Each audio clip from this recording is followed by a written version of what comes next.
Meta ngħid teatru mużikali jiena inkun qed nifhem jew opri, operetti, musicals, għal dawk il-ġeneri kollha li b'xi mod iġibu flimkien il-mużika u t-teatru li huma ħafna. Fost l-iktar importanti għandna ovvjament l-opera u l-musicals. Fost l-ewwel musicals illi niftakarina l-anqas il-musical Ġensna, illi kien musical illi kellu sottofon soċjopolitiku importanti. Musicals ġifieri mhumiex il-favoriti tiegħi. Ikolli nammetti ġifieri iżjed inħobb nara produzzjoni teatrali. Imma meta mmur lura fi żmien, Ġensna kien bidlet li ħajti. Kienet ilha għaddejja ma nafx għalkemm żmien dejjem iżidu żewġ rappreżentazzjonijiet oħra u mbagħad iżidu tlieta oħra. Ismu u jiena kont dejjem neqret illum il-missieri ejmur naraw. Il-familja tiegħi ma kienx familja tat-teatru. U neqret u fl-aħħar ommi xtrat li biljett qalt li mur waħdek mur għax dejjaqtni teqret. U mort nara l-aħħar rappreżentazzjoni li kienet tal-oriġinali tal-ewwel run, jiġifieri tagħha. Kelli 8 snin, hekk min issejjer żball. U mort waħd il-belt bil-karozza tal-linja biex sibt dar il-Mediterran dak iż-żmien, waħdi mitluf kulħadd adult kelli siġġu fuq wara nett. U waqt li kont għaddej u nħares lejn in-nies jiġu emozzjonati l-udjenza, kienet hemmhekk ġifieri naf ċert li jingħad dan u x-xogħol li jiena rrid nagħmel fi qalbija ta' ħajti. Ġifieri li rrid ikolli dil-kapaċità li nitla' fuq palk u nemozzjona n-nies b'dan il-mod. Spiċċat il-produzzjoni u bkejt jien għax skoprejt li ma kien hemmx karozzi tal-linja biex nasal lura id-dar u b'xi mod kelli, la kellna telefons, la kellna mobiles, la kellna xejn.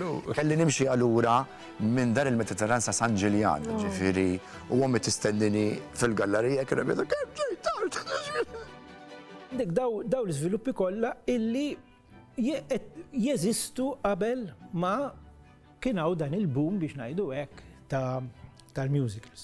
Mela allura biex naraw naqra kif żviluppaw il-musicals ġew Malta rridu nħarsu wkoll lej eżempji oħrajn ta' teatru mużikali, music theatre, illi f'Malta dejjem kienu b'saħħithom. Il-plays Griegi kienu fil-fatt l-ewwel forma ta' musical li kienu jagħmlu ħafna enfasi fuq il-mużika u s-sfin. Teatru verament dejjem kien teatru mużikali. Ftit insibu każi fej it-teatru kien jeżisti waħdu. Il-kor li kienet tifforma parti integrali tal-play Griega, dawn kienu full-timers.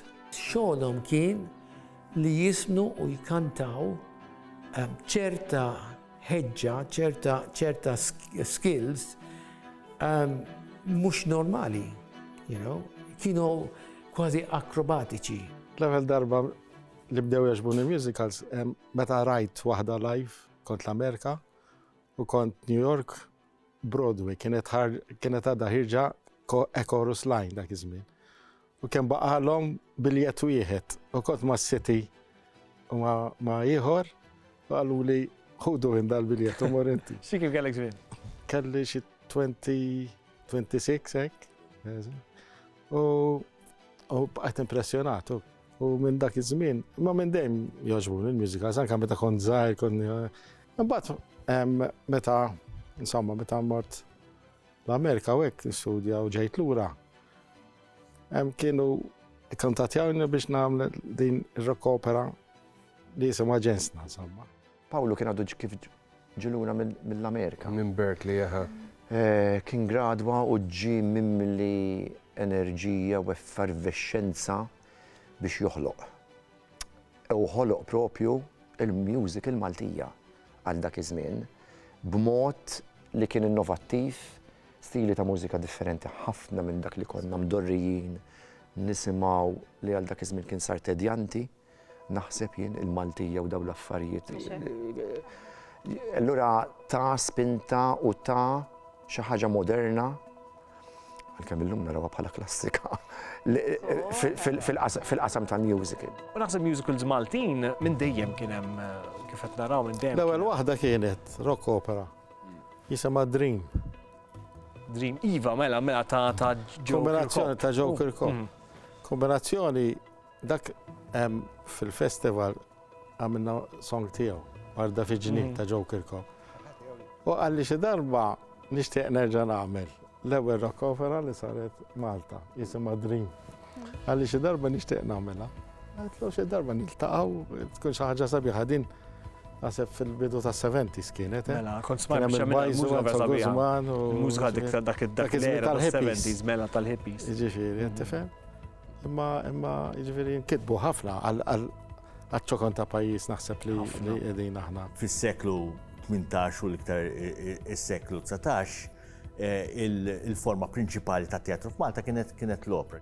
Għandek ħafna kompożituri b'influenzi importanti Taljani, okay? Għax qed jistudjaw l-Italja imma anke minħabba li l-opera Taljana, minħabba li aħna qrib ħafna tal-Italja, ovvjament, kienet b'saħħitha ħafna Malta. Meta infetaħ it-Teatru Real, l-opera marret it-Teatru Real u isa stabbilit ruħha hemmhekk. Fil-fatt jgħidu illi it-Teatru Real kien stepping stone għal la Scala ġew Milan, ġifieri kien ikun hawn ħafna scouting għaddej ġo Malta biex jaraw x'kantanti qed jinġibu hawnhekk jittieħdu hemmhekk. Però Manuel baqa' jaħdem bħala teatru pubbliku f'sens miftuħ għal pubbliku imma kummerċjali.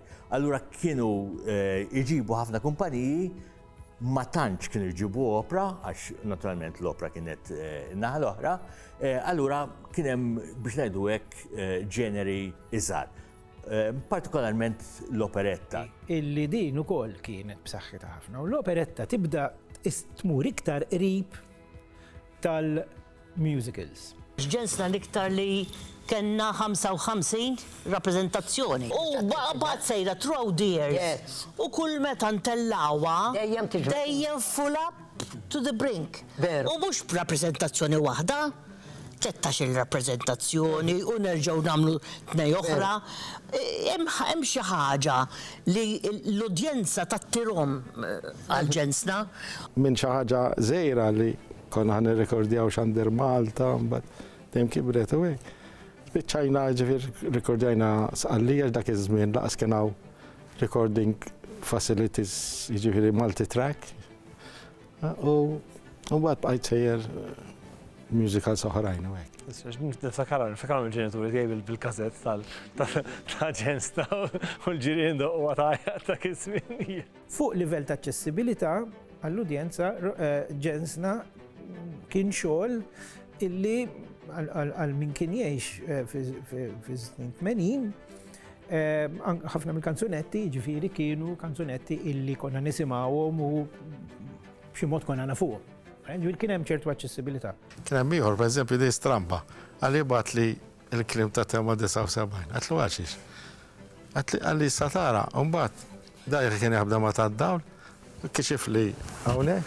Għara l-lyrics kollha ta' l-lyrics kollha. Jiġifieri dan hawn vera u ħafna dilettanti, jiġifieri dawn tal-ġieli Mediterrani kull sena kienu jkunu pakkjati u kienu jsiru pereżempju 8 darbiet, ġieli 9 darbiet.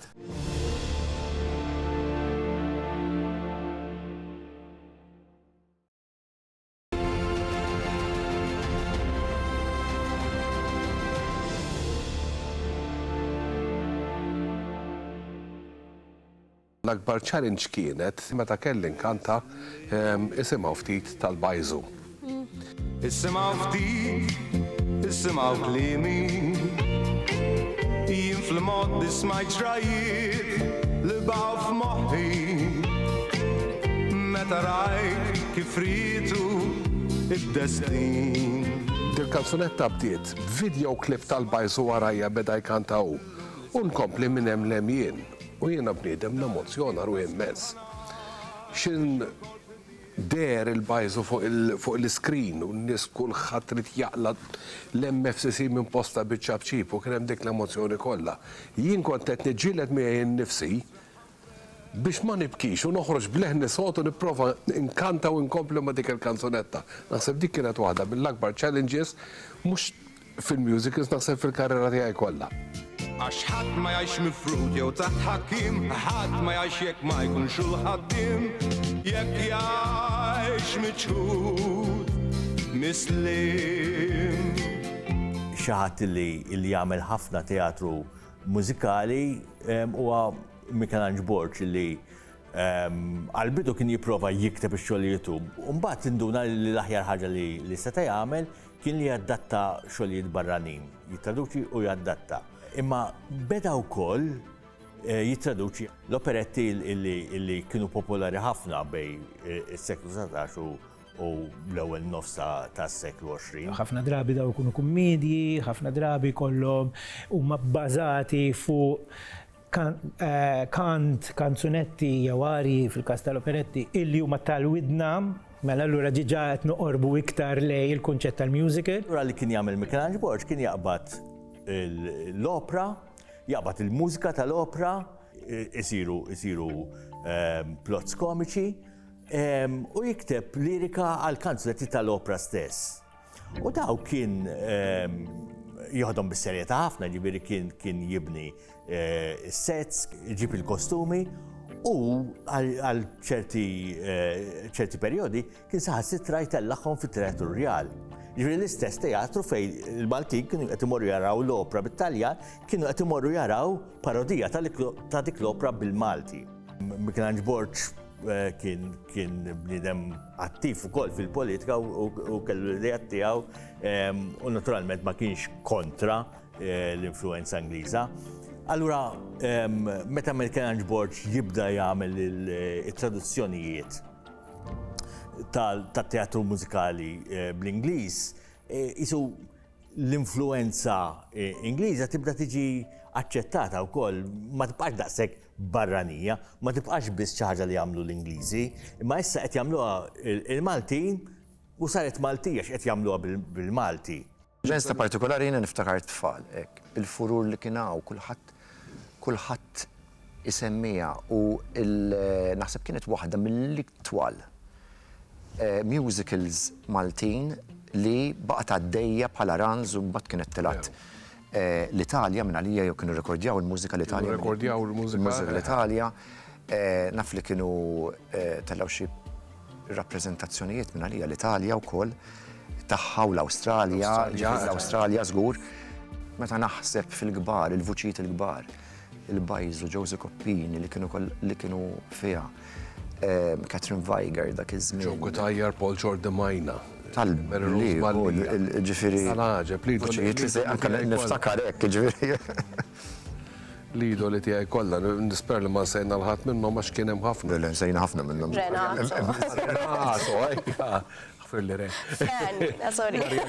Pardi.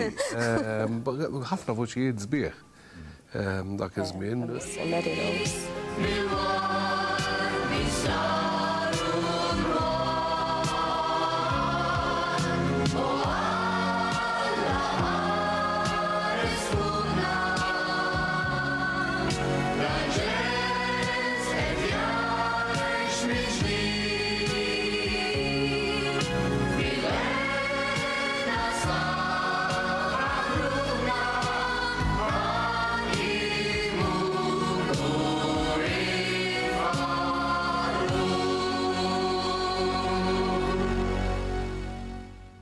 L-influenza Ingliża kienet b'saħħitha biżżejjed biex kif nafu fil-bidu tas-seklu 20 il-Malta Amateur Dramatic Company, l-MADC, tibda tipproduċi l-ewwel pantomimes. Il-pantomima għandha formula li hija parti musical għax għandek is-sfin, għandek il-kant u għandek l-istorja. Imma għandek ukoll il-parti li hija il-music hall fejn jidħol il-dublantant, fejn jidħol il-slapstick, fejn tidħol l-irġiel libsu ta' nisa, nisa libsu ta' l-irġiel. Allura għandek speċi ta' ħaġa hija hybrid li issa saret ħaġa liha. Christmas pantomime li għada sal-lum tradizzjoni b'saħħitha immens, mhux waħda għandna imma vari f'teatri differenti f'Malta u nies li ma jmorrux teatru normalment imorru il-Christmas pantomime, mela allura huwa ġeneru importantissimu għal Malta, huwa eżempju ta' teatru mużikali u influenza Ingliża. Fil-musical għandek il-mużika u l-libretto oriġinali. Il-pantomima jużaw il-kanzonetti popolari ta' żmien li meta ssir il-pantomima. Naħseb Malta wieħed miftit postijiet barra mill-Ingilterra li għadha ssir. All right? Ma ssirx l-Amerika, ma ssirx l-Awstralja. F'Malta il-raġuni prinċipali naħseb għaliex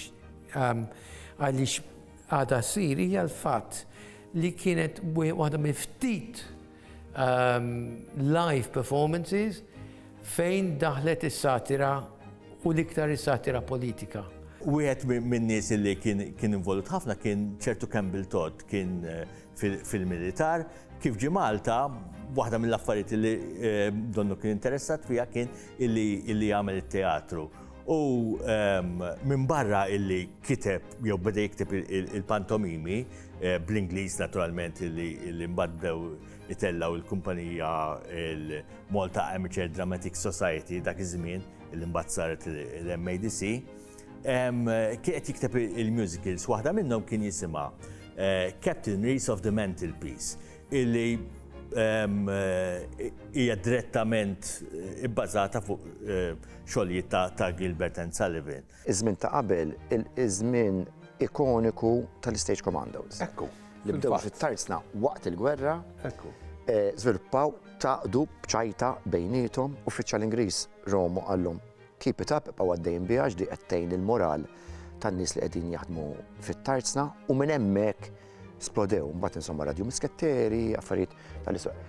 Min xi ħaġa Ingliża mill-area players, bil-mod il-karattri saru iktar u iktar Maltin, allura id-dejm sar ħamallu Malti.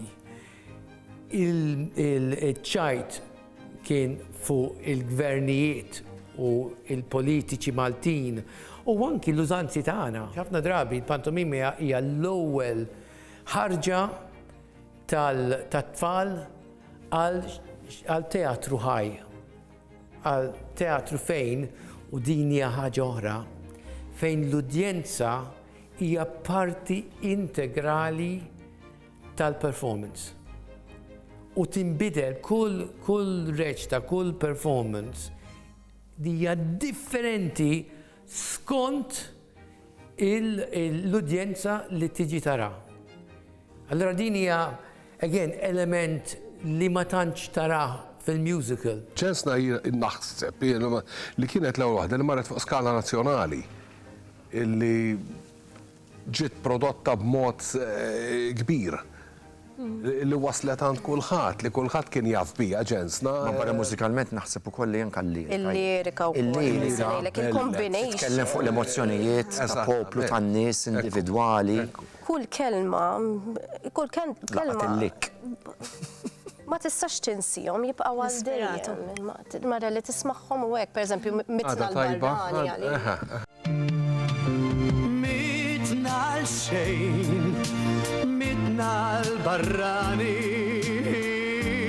mnejn sa fejn.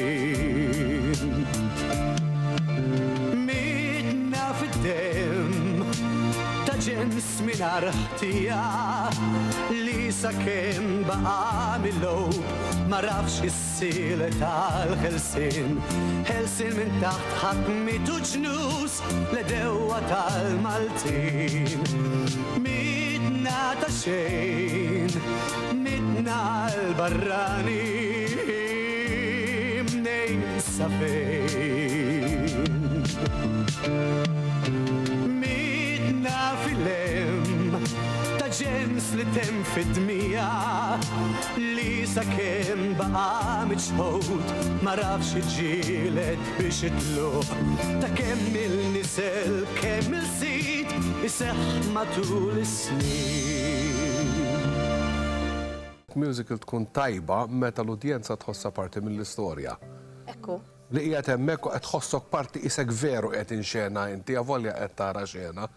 Hemmhekk xi ħaġa li naħseb jien il-messaġġ ta' dak id-direttur li qed jipprova jwassal ta' dak l-attur ta' dak il-kantant li qed jipprova jidħol ġo dik il-persuna li qiegħda tarah naħseb hemmhekk verament jasal u tkun kompluta l-ħaġa.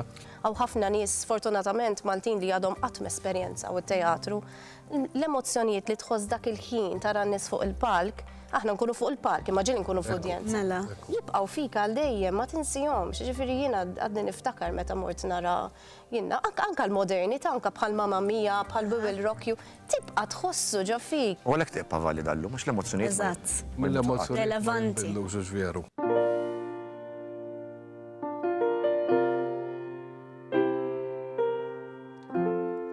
Dak li tilna ta' bil-ħar issew imġarrab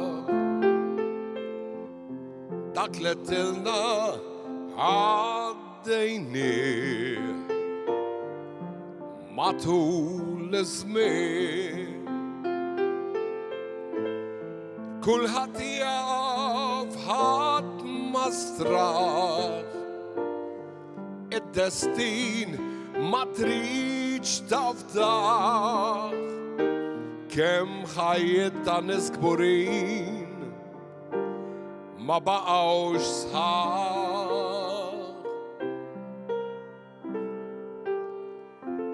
għax marfux jaħkmu l-ġejjien għax marfux jozzu islim isimaw ftit, isimaw klimi jien fl-imod ismaj ġrajiet li baqgħu f'moħħi meta rajt kif ritu id-destin isimaw ftit illum li sibna dal-imkien ta' slim ħanajx u l-kol b'ħidmitna tul il-jiem blankunu mifrudin għax ħadd ma jgħix mifrud jew taħt ħakkim ħadd ma jgħix jekk ma jkunx ul ħaddiem jekk jgħix miċħud mislim isimaw ftit, isimaw klimi naf minn xi xaddej ġrajiet ta' niesna li jien qatt ma nsejt ġrajiet nies imġarbin isimaw ftit illum li ksibna dillar tal-mistriħ ħanfer xurrabam b'tabsolitna zriħ ħankunu meħlusin għax ħadd ma jgħix mifrud jew taħt ħakkim ħadd ma jgħix jekk ma jkunx ul ħaddiem jekk jgħix miċħud mislim isimaw ftit ix-xogħol għajxin intenni minnu fih fil-ħidma hemm il-ħajja hemm il-qlieħ mingħajr ix-xogħol il-mewt